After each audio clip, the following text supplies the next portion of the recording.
Welcome to Franklin County Home Health Agency's Where the Heart Is. I'm Jennifer Dusablon, your host for today's show.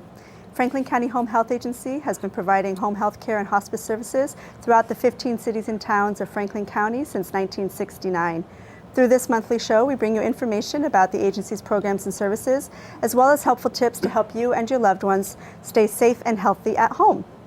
It is summer, so that is the time of year that many of us are going to be spending a lot more time outdoors. And it also happens to be the time of year where exposure to ticks is at its highest in June and July here in Vermont.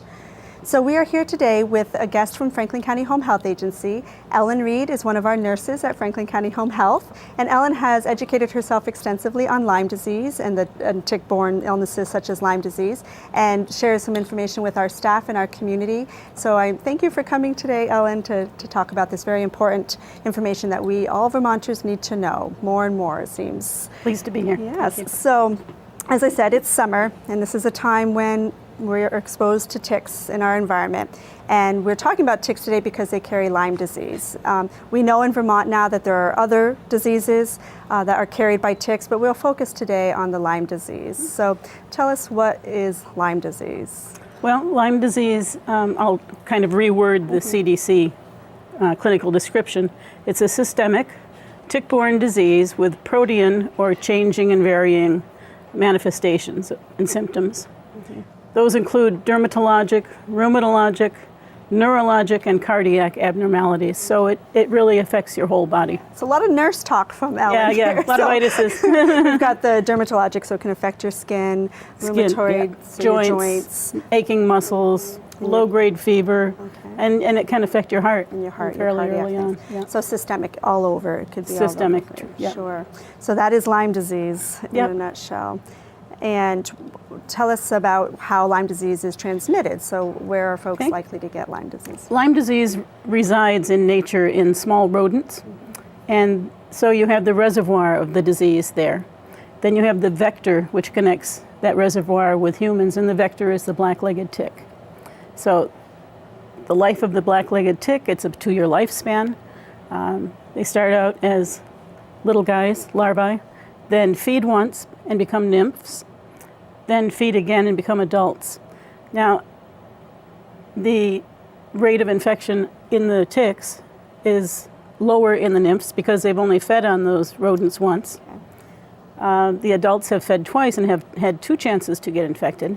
But they're the ones, the nymphs are the ones that are most numerous in the summer months. They are so small, I've only seen one in a specimen jar. The adults are small, you can see those, but those you can detect. But because of the fact that in the summertime, the nymph population hits its peak and the adults are at a low, they go unnoticed. Yeah. And because they go unnoticed and because they're so numerous in the summer, that's what transmits it in the summer. Okay. Yeah. So in general, that you are at risk all year. There's ticks active at some point, especially with warmer winters. And we've had winters where you may be out there hunting or sugaring, and you will be exposed to ticks. When it's above freezing, the ticks will be out. Yeah. So, and then at each life stage, like you said, so at nymph, not as likely to have contracted the disease yet from the rodents, but it is possible. So, absolutely. And then the more there are in the summer, the more then likely we are possible of getting it.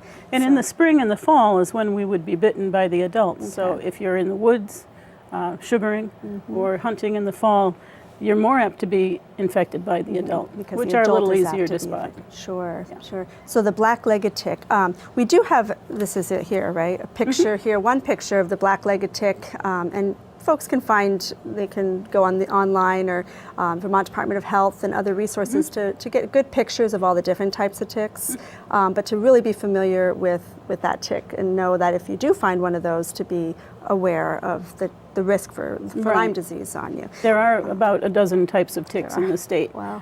Usually a tick is very specific, like there's a woodchuck tick, there's a moose tick. The black-legged tick was called the deer tick. What we would probably come across might be the dog tick, or really the black-legged tick. Sure. That's responsible for 99% of diseases that people get. Yeah, and animals, our pets as well. So And our pets as so well. like you said, we're all familiar with finding ticks on our pets, cats and dogs, bring them into the house. But so being familiar with the tick.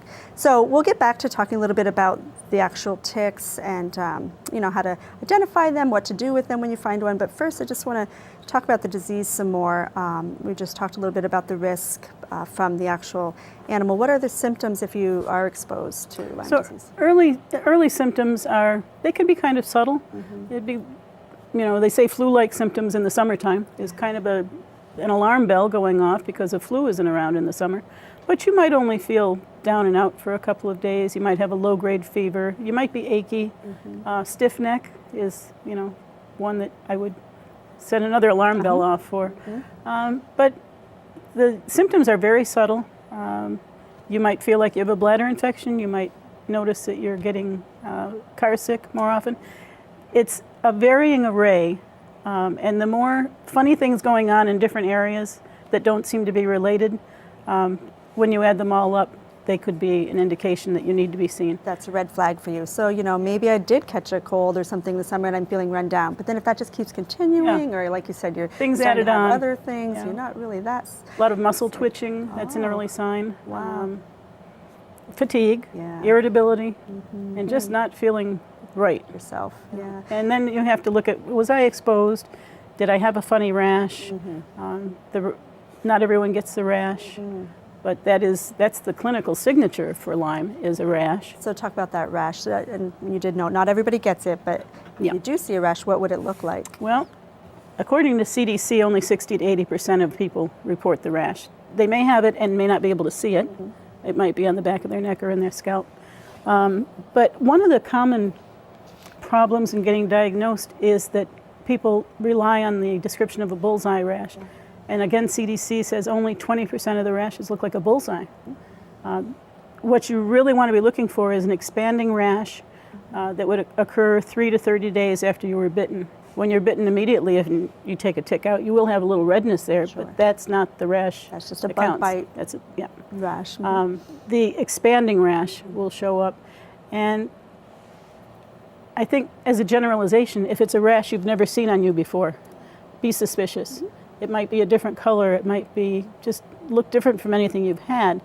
And if you see a rash like that, get a marker and put a ring around it, because the definition of the rash is an expanding rash. The EM, erythema migrans, means redness radiating out. Okay. So mark your rash. Mark your rash. And if you see that expanding in the next day or two, that's certainly something to report to your doctor. The rash may not last very long. Yeah. It may last only a day or two. Okay. But that expanding rash So is you're looking for, as you said, you think you've been bitten because you see a bite or you've removed a tick and you're looking for rash. Will you feel a tick bite necessarily? Probably not. It's not a bite. They feed on you. And they need to set up that feeding station by injecting you first with an anesthetic, an antihistamine to keep you from itching, an anticoagulant, so they make a little pool under the skin.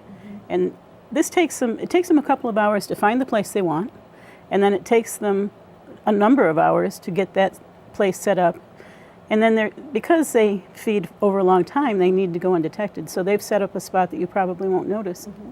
And again, they're kind of stealthy. Smart, aren't they? I mean, what a favor they're doing, so you don't feel they're feeding. Really. But so if someone says, well, that's a spider bite, for example, a spider bite hurts immediately when you're bitten. You'll know you had a sting or a bite. Yeah, you'll know. Yeah. Ooh, watch that rash anyway for just your own health, but that is not the same as a tick. So the rash can look like a cellulitis or ringworm. Ringworm has that rim to it that expands outwards. So usually the rash doesn't itch or hurt, but it can. Okay. So again, if it's an unusual rash, report it to your doctor. Unusual, sure. So you talked about what you would see if you thought you were getting bit. You said they set up to eat on places that might not be noticeable by you. Where are some of the key places that you need to be looking on yourself or others? I'm going to refer to the chart here. But basically you encounter the ticks, especially in the summer when they're the nymphs. They're living in the longer grass and they're fairly low down.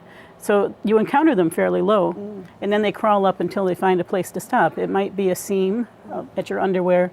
It might be at a waistline. if you encounter them a little higher, they always go up. So they might end up at your collar or at your hairline. Okay.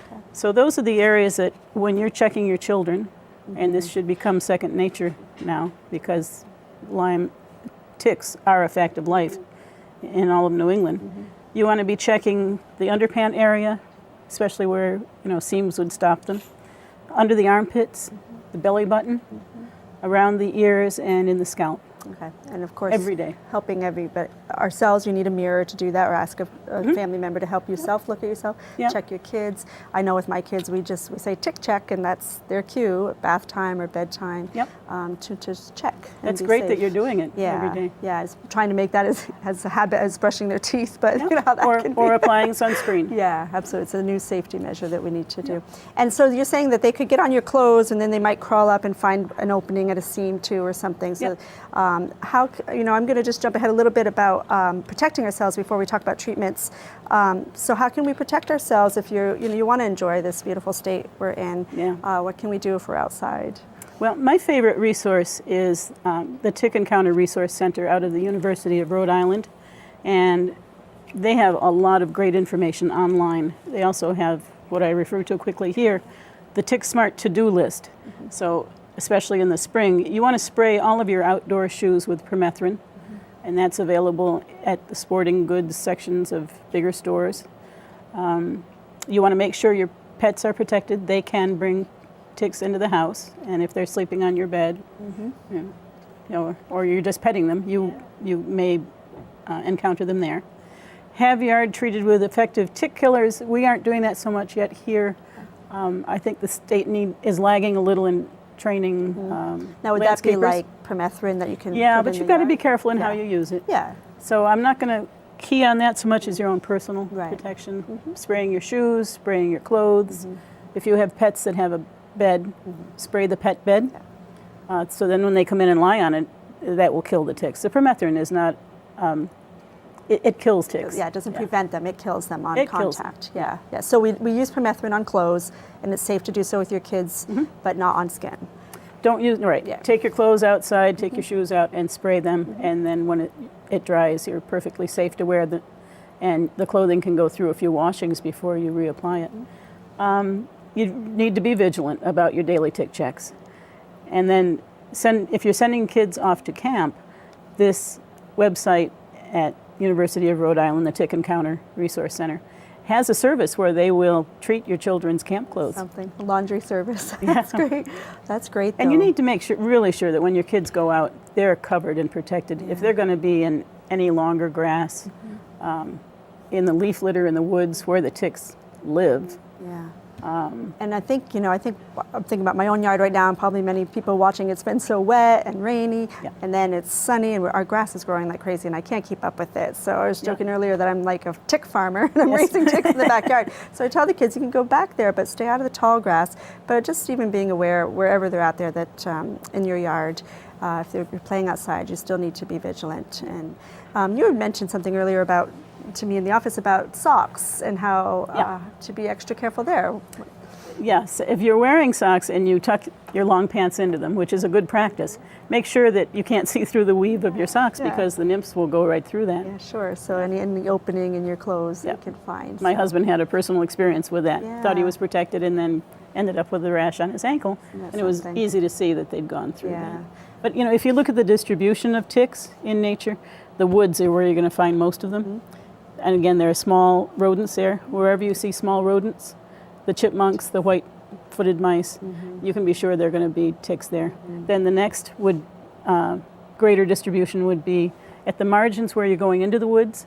It's called the ecotone. Then fewer in the taller grass, and a very short lawn where the sunlight hits it is going to be your safe zone. Oh, So if you have a backyard where you can really take care of that central area. they don't like the hot, dry Yeah, areas. the way to kill them is to dry them out. Temperature doesn't kill them. People think a warmer winter is better for them. It's really drying them out. And when you come in from outdoors, this is one of the best things you can do for yourself to protect yourself. You put your clothes immediately in the dryer, not the washer. Put your clothes in the dryer when you come in, and turn it on for high heat for about 10 minutes, and that kills them. Wow. Yeah. It's the lack of humidity that kills them. Yeah. So if we're on a summer hike in the woods, and you know you've been in the woods, and you've checked, but you never know where those tiny little nymphs may be or ticks, and so just throw it in the dryer. Yep, That's throw your really clothes in the dryer, then wash them. good. It's And the then reverse wash order. and then dry them again. You're making more work for us, but it's important because we, like you said, you don't want Lyme disease. It is not No. something funny to put off. So what can you do? So you think you've been in a high risk area, and we're in Vermont or New England, so we know Lyme disease is here, and you find a tick.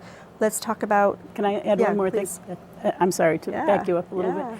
bit. When you come in and you know you've been in a tick area where you might have encountered them, if you can take a shower immediately when you come in, again, that 2-hour period where they're finding a place to latch onto, you can often get rid of them by taking a shower Wash and it scrubbing off. down. Right. So that and the clothes, and when you're going into their area, being prepared with the permethrin spray, those are the real keys to taking care of your own safety. Yeah. So you can wash them away because they need to take the time to actually, once they Attach. latch on. Can we talk a little bit about that? Because people hear about how long it's been on and stuff. What can you tell us about that? Well,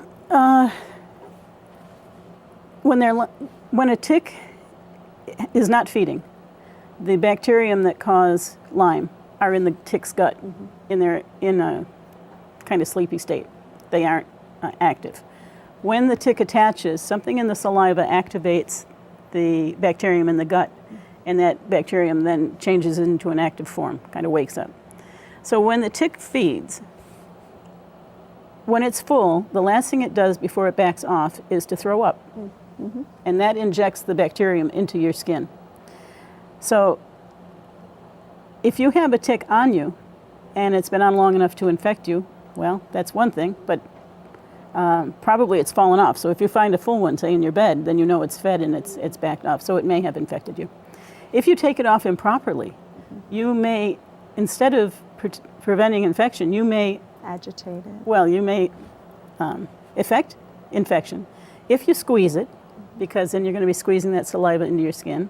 If you irritate it in any way by, say, putting a match to it, or alcohol, or the old home remedies, the petroleum jelly, those are the wrong things to do because you've then irritated the tick and it's going to throw up into your skin. Really good advice, because you hear those old tales, and sure, it may get it off of you, Yeah. but it's created But an infection. Yeah, if you did it wrong, you just negated the whole reason for taking it off. The only correct way to take a tick off is to take it off mechanically with fine-tipped tweezers or with, I have one. You keep one in your pocket. I do. No, I keep it on my car chain. Oh, smart. The bright green thing is Yes. tick remover. They come in 2 sizes, and actually this is for the larger ones.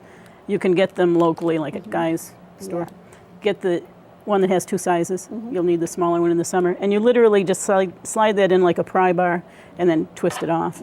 That's the best way to do it, mechanically. Because it's getting them right at the head and their mouthpieces. They may leave a little something behind in the skin. That's okay if you've pried them off. Yeah, get that belly part off where the disease can be transmitted. Don't squeeze them. Okay, don't squeeze. Invest in the small piece that can help save you. So you've removed it properly. What can you do with the tick? Throw it away, or No, don't throw it away. I like to save them and torture them. But you want to identify it. Yes. It may be a dog tick. It may be a black-legged tick. If you don't have a good chart for identifying them and you don't feel comfortable, I recommend seeing your veterinarian because they see enough of them. Yeah, your emergency room. They can tell you what they are. So save it in a baggie and bring it to your appointment. Yeah, and then the University of Rhode Island This is really cool. has a great service where you can send a picture. They'll tell you what the tick is and whether the risk is low. I have a sample here. It was a dog tick, very low probability of any disease. There's also a lab at University of Massachusetts Amherst, and the information is available through the Rhode Island TERC site. For $50 for the lab, $25 for postage, you can send the tick in, and it's a very quick turnaround, like 3 to 5 business days. So they send you the kit, you send it in, they send you the results immediately. And that's testing the actual tick. That's testing the tick. Whether or not the tick itself carries the disease. And they test for the commonest diseases, not just Lyme, but there are 6 they test for that are the commonest in New England. So And at you'll least have then your you have information knowledge then. to bring to your doctor and say, I was bitten by this tick, or I Absolutely. may have been, and this is what I know. So that's great peace of mind for $50 there. I would do it. And The what other is the website on there? Is it TERC? TERC, Tick Encounter Resource Center. .org, TERC, or tickencounter.org. Good. Tickencounter.org gets you the whole Yeah. array of services there. So what happens when you do go to your doctor? What might you expect? Are they going to test your blood? Are they going Well, to not treat you, or they won't get any results until 3 weeks after Wow. you've been exposed to the Lyme bacterium or something else. You may be getting sick, and their tests would not be kicking in yet, because the test measures your body's response by antibodies, and those take 3 weeks for your body to develop. So it's a clinical diagnosis. Again, the importance of where were you? Did you take a tick off? Did you save it? Do you have a rash? They need to have the history of what you've been doing for activities, if you did see a tick, if you didn't. And by the way, if you find a tick on a child, don't stop at one, keep looking, because there may be another one. That's good advice. Yeah. And take them both off and bring the child in. So if the doctor decides it's been on you possibly long enough, it's high risk, what would the doctor do then?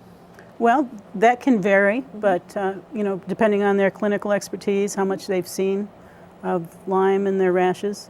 The treatment is, weeks of doxycycline, which used to be a cheap drug. It's not anymore, but it's a very common Antibiotic. drug. An antibiotic. Yeah, in children it would probably be something other than doxycycline, but there's a standard treatment. When someone is treated close enough to the time of exposure, does it cure? I mean, I shouldn't use the word cure, you never know how things go, but what's the result usually? Oh, if the earliest you get it and treat it, the better the result. I actually tend to think of Lyme disease as 2 different diseases. The acute, early right away, and the long term for those who still have illness after being treated or were treated very late. Sure. So the disease progresses and changes maybe in an individual, depends. Yeah. It does, and everybody's course is a little bit different. Probably Yeah. there are commonalities, but another thing is that it often affects more than one person in a family, because you've been doing things together. Of course, yeah. You went camping together, you went sugaring together, you went berrying together. Yeah, so nothing's isolated. If you find one on yourself, check everybody, check more than one place, check the hot spots, like you said, the creases and the sort of the collars and things like that, and check your animals. So we've covered a lot there. Where other places can you go for information besides the Rhode Island one there? Well, State of Vermont, of course. Our Department of Health has information. And on that, there's also information about your landscaping. And that comes out of UConn. University of Connecticut has a research center site. And that's where the Bible of ticks, tick management handbook is done. Because it was kind of discovered to have started in that area? It was first identified in Lyme, about 30 years ago, and of course it's moved north with the ticks change in geography. Sure. But that has a lot of the information that's on the Vermont website about how do you handle your landscape and general information on ticks. I would imagine every state uses that handbook now. Yeah. I did take a peek at that, and it has a really great thing if folks do go to the Vermont Department of Health site called a tick tracker, and it's a place where we can all give some data to the department. I found a tick in Highgate, or I found a tick in St. Albans, and that's good knowledge for them to start collecting and seeing. So if you just find one, even if you haven't been bitten or anything, just to tell them that is going to be helpful, I think, in the long run. Gives them some help in their database. Yeah. And then you have a flyer here for folks who may need some support. So tell us about that. When all else fails and you have Lyme disease, there's a support group that meets at 338 Pine Street in Burlington at the Green State Gardener, 1 to 4 p.m. every 4th Saturday of the month, except November, because that's going to be Thanksgiving, and December that'll be Christmas. The next one is June 24th, and for more information we have that number we can provide to people if they call the agency. Yes. I can tell you now it's 849-7055 for more information on that. So that'd be a great place if you're newly diagnosed or you've been struggling with it for a while to get with other people and talk and see what works for folks. Yeah. It's a pretty frustrating disease, and it can make a big change in your life if you don't get it addressed. So we need to accept the fact that ticks are part of living in Vermont now. Do what we can to protect ourselves, and early intervention. You know, if you think there's a problem, get to your doctor. Yeah, I think you made a good analogy earlier, you know, that with putting on sunscreen it is a fact of life now. The sun is a fact of life. We are all at risk for skin cancer, and so you just work with it and you prevent and you do the right things to help prevent and to stay vigilant and look out for each other. Yep. So, you know, education. Yep. Early intervention. I appreciate you being thorough here to treatment. share that. Yeah. Yeah. It's a model we're all familiar with. Yes, yeah, that's the nurse's model, right? So, Ellen, anything else you want to share before we close today? I don't think so, except just be careful, but enjoy your summer. Absolutely. Good. Well, thank you for sharing, and thank you for watching. If you have any questions about Lyme disease, as we said, please check out the resources Ellen mentioned, the Vermont Department of Health or the terc.org. We will post some information on our website at Franklin County Home Health as well. And if you have any questions about Franklin County Home Health Agency, which is the agency that brought you this wellness topic today, you can call our office at 802-527-7531, and you can learn more information about the agency's home care and hospice services. Also, we hope that you would friend us on Facebook and stay up to date with the agency's events and programming, as well as job postings. So again, thank you, Ellen, for being here today and sharing some very important information about Lyme disease and ticks. And we hope that you've learned something about that today that you didn't know before, and we hope you'll seek some more information and education about the topic. Again, thank you for watching, and be well.